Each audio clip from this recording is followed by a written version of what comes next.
السلام علیکم دوستو، میرا نام ہے حسنین علی اور آپ دیکھ رہے ہیں پروفیسر ٹی وی۔ اللہ تعالیٰ نے جب انسانوں کو زمین میں آباد کیا تو ان کی مادی ضروریات کو پورا کرنے کے لیے کائنات کی تمام چیزیں اور قوتوں کو ان کی خدمت میں لگا دیا۔ مثلاً ان کے اعضاء ان کی بنیادی ضروریات کی تکمیل اور نباتات و حیوانات ان کی غذائی اور دوسری ضروریات کی تکمیل میں لگے ہوئے ہیں۔ چاند، سورج، ستارے، پہاڑ اور دوسرے مظاہر نظام کائنات میں توازن قائم رکھے ہوئے ہیں اور ہوا، پانی اور روشنی سے ان کی زندگی کا توازن قائم ہے۔ ان مادی ضروریات کے ساتھ ساتھ اللہ تعالیٰ انسان کی روحانی ضروریات کی تکمیل سے غافل نہیں رہا اور اس نے ابتدا ہی سے اس کا انتظام بھی کر رکھا ہے کہ انسانوں کو معلوم ہو کہ انہیں کیوں پیدا کیا گیا، انہیں پیدا کرنے والا کون ہے اور وہ ان سے کیا چاہتا ہے، دنیا میں انہیں کس طرح زندگی بسر کرنی ہے، کیا کرنا ہے اور کیا نہیں کرنا۔ اور جیسا کہ اللہ رب العزت سورہ بقرہ میں فرماتا ہے کہ تم سب یہاں سے اتر جاؤ، پھر میری طرف سے کوئی ہدایت تمہارے پاس پہنچے تو جو لوگ میری اس ہدایت کی پیروی کریں گے ان کے لیے کسی خوف اور رنج کا کوئی موقع نہ ہوگا، اور جو اس کو قبول کرنے سے انکار کریں گے اور ہماری آیات کو جھٹلائیں گے وہ لوگ آگ میں جانے والے ہیں جہاں وہ ہمیشہ رہیں گے۔ اس آیت مبارکہ کی روشنی میں ہمیں پتہ چلا کہ جو ہدایت ہم انسانوں کو مختلف ادوار میں پہنچتی رہی وہ مختلف انبیاء اور رسولوں پر آسمانی کتابوں کی صورت میں نازل ہوئی، اور ان انبیاء اور رسولوں نے ایک امانت کے طور پر یہ اپنی اپنی امتوں تک پہنچائی، اپنی اپنی امتوں کو غلط راستوں سے خبردار کیا اور ان کو صرف اور صرف ایک اللہ کی وحدانیت کی طرف دعوت دی۔ ابتدا میں تمام انسان راہ راست پر تھے، اللہ تعالیٰ نے انہیں زندگی گزارنے کا جو طریقہ بتایا وہ اس پر عمل پیرا تھے، لیکن چونکہ انسانی فطرت بھی ہے کہ انسان وقت گزرنے کے ساتھ ساتھ اپنے عمل سے انحراف اختیار کرتا ہے، اس کے نفسانی خواہشات اس پر غالب آ جاتی ہیں اور یوں وہ بھٹک جاتا ہے، اور وقت گزرنے کے ساتھ ساتھ ان میں اختلاف پیدا ہوتے گئے، ان میں طرح طرح کی برائیاں پیدا ہونے لگیں، انہوں نے مختلف مظاہر کائنات کو خدائی میں شریک کر لیا، سورج، چاند، ستاروں، درختوں، جانوروں اور دریاؤں وغیرہ کی پرستش شروع کر دی، مٹی اور پتھر کے بت بنا کر انہیں پوجنے لگے۔ انسانی آبادی دنیا کے مختلف حصوں میں پھیل گئی اور مختلف قوتوں میں تقسیم ہو گئی، ان کے مذاہب جدا جدا ہو گئے اور انہوں نے اپنی ذاتی احکام اور قوانین مرتب کر لیے، اپنی خواہشوں کی پیروی شروع کر کے جعلی رسمیں ایجاد کی اور اس کو حقیقی دین سمجھنا شروع کر دیا۔ چنانچہ جب انسانوں میں جہالت اور سرکشی ایک خطرناک حد تک پہنچی تو اللہ تعالیٰ نے ان کو راہ راست پر لانے اور اپنی حقیقی منزل کی یاد دہانی کے لیے اپنے پیغمبر اور رسول بھیجے۔ ان رسولوں نے مختلف ادوار میں اپنے فرائض پورے کرتے ہوئے لوگوں کو اللہ کی طرف دعوت دی، مگر دعوت اور نبوت کا یہ سلسلہ جو حضرت آدم علیہ السلام سے شروع ہوا وہ آپ صلی اللہ علیہ وسلم پر آ کر ختم ہوا۔ آپ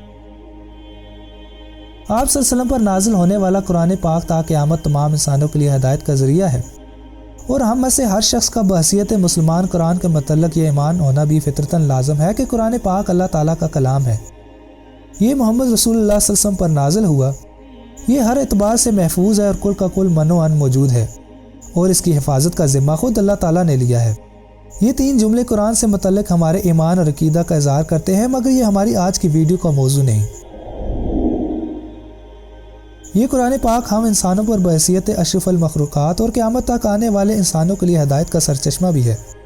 اور اس بات کا اندازہ آپ اس بات سے بھی لگا سکتے ہیں کہ اللہ تعالیٰ سورہ حشر کی آیت 21 کے اندر فرماتا ہے کہ اگر ہم اس قرآن کو کسی پہاڑ پر اتار دیتے تو تم دیکھتے کہ وہ اللہ تعالیٰ کی خشیت اور خوف سے دب جاتا اور پھٹ جاتا، اور یہ مثالیں ہیں جو ہم لوگوں کے لیے بیان کرتے ہیں تاکہ وہ غور کریں، کیونکہ کلام متکلم کی صفت ہوتا ہے، یعنی اس سے ہمیں بات کرنے والے کے بارے میں پتہ چلتا ہے کہ وہ کون ہے، اس کے علم و فہم اور شعور کی سطح کیا ہے، اور بلکہ اسی طرح قرآن پاک اللہ تعالیٰ کا کلام ہے جس کا موضوع انسان ہے۔ اور اوپر بیان کی گئی آیت کی اہمیت کا اندازہ ہمیں حضرت موسیٰ کے واقعے سے ہو سکتا ہے کہ جب حضرت موسیٰ اللہ تعالیٰ کے حکم پر کوہ طور پر گئے جہاں آپ کو تورات عطا کی گئی، حضرت موسیٰ اللہ تعالیٰ سے ہم کلام ہوئے مگر آتش شوق میں آگ بھڑکی، اور انہوں نے فرمائش کی کہ اے اللہ پاک مجھے اپنا دیدار عطا فرما، جس پر اللہ تعالیٰ نے فرمایا تم مجھے ہرگز نہ دیکھ سکو گے، لیکن میں اس پہاڑ پر اپنی تجلی ڈالوں گا، اگر وہ پہاڑ اپنی جگہ پر قائم رہا تو پھر تم بھی گمان کر لینا کہ مجھے دیکھ سکو گے، لیکن جب اللہ تعالیٰ نے اس پہاڑ پر اپنی تجلی ڈالی تو وہ ریزہ ریزہ ہو گیا اور موسیٰ علیہ السلام بے ہوش ہو کر گر پڑے۔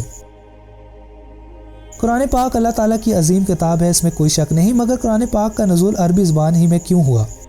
آئیے اس بات کی حکمت کو جاننے کی کوشش کرتے ہیں۔ اللہ پاک سورہ زخرف میں فرماتا ہے کہ خا میم، قسم اس واضح کتاب کی ہم نے اسے قرآن عربی بنایا تاکہ تم سمجھ سکو۔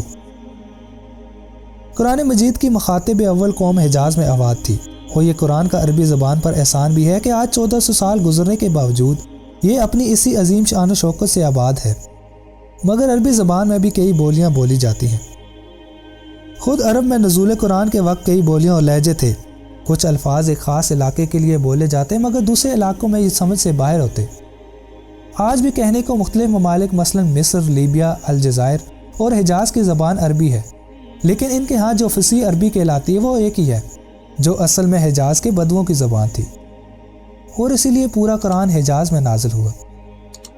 حجاز میں رہنے والے یہ لوگ بادیہ نشین تھے، اور ان کی زبان خود عربوں کے مطابق بھی خالص تھی، کیونکہ یہ لوگ شہر سے باہر رہتے تھے، اور خود اس وقت مکہ شہر کا درجہ رکھتا تھا جہاں باہر سے قافلے آتے رہتے، جس کی وجہ سے غیر زبانوں کے الفاظ ان کی زبان میں شامل ہوتے رہتے اور یوں بول چال میں آ جاتے۔ بادیہ نشینوں کی خالص زبان کے باعث مکہ کے لوگ اپنے بچوں کو پیدائش کے فوراً بعد ان کے ہاں بھیج دیتے تاکہ ان کی زبان خالص رہے۔ قرآن مجید عربی ہی میں کیوں نازل ہوا، اس کا جواب جاننے کے لیے ہمیں آپ صلی اللہ علیہ وسلم کی پیدائش سے 3000 سال پہلے جانا ہوگا، جہاں حضرت ابراہیم علیہ السلام اپنے وطن کنعان سے اپنے بڑے بیٹے اسماعیل اور ان کی اہلیہ حضرت ہاجرہ کے ساتھ جنوب کی طرف تقریباً 850 میل کے فاصلے پر ہجرت کر کے مکہ پہنچے تھے۔ حضرت ابراہیم علیہ السلام کو مکہ کی طرف ہجرت کرنے کا حکم بھی اسی وجہ سے ملا ہوگا کہ مکہ میں جو حجر اسود موجود تھا، اس سیاہ پتھر کو آگے چل کر مسلمانوں کی عبادت کی علامت بننا تھا اور مکعب نما کمرے میں پیوست کرنا تھا جو حضرت ابراہیم اور حضرت اسماعیل نے تعمیر کرنا تھا۔ اور اگر حضرت ابراہیم علیہ السلام مکہ کی طرف ہجرت نہ کرتے تو شمال میں خراسان کی طرف ہجرت کر جاتے۔ وہاں کی زبان خراسانی فارسی تھی، اور ظاہر ہے وہاں خراسان ہی میں حضرت اسماعیل کی نسل چلتی، اور وہیں اللہ کے حکم سے محمد صلی اللہ علیہ وسلم بن عبداللہ بن عبد المطلب اس دنیا میں تشریف لاتے، اور ان کی زبان بھی فارسی ہی ہوتی۔ چونکہ محمد صلی اللہ علیہ وسلم کو اللہ کا آخری نبی بننا تھا تو اس لیے قرآن مجید بھی فارسی ہی میں نازل ہوتا، لیکن اللہ تعالیٰ ایسا نہیں چاہتا تھا۔